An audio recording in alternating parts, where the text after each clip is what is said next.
singkong ngakendu ya pi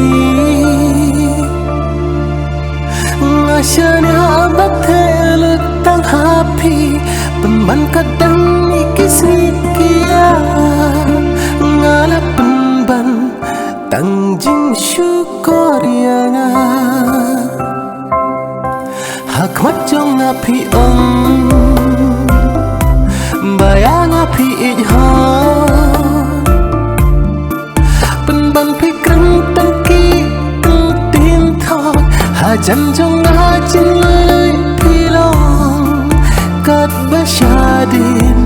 pat pile da kopong tangki jing syukur sudah kat ya kaba pikran imat wei bala amlila atulam lan pun singalap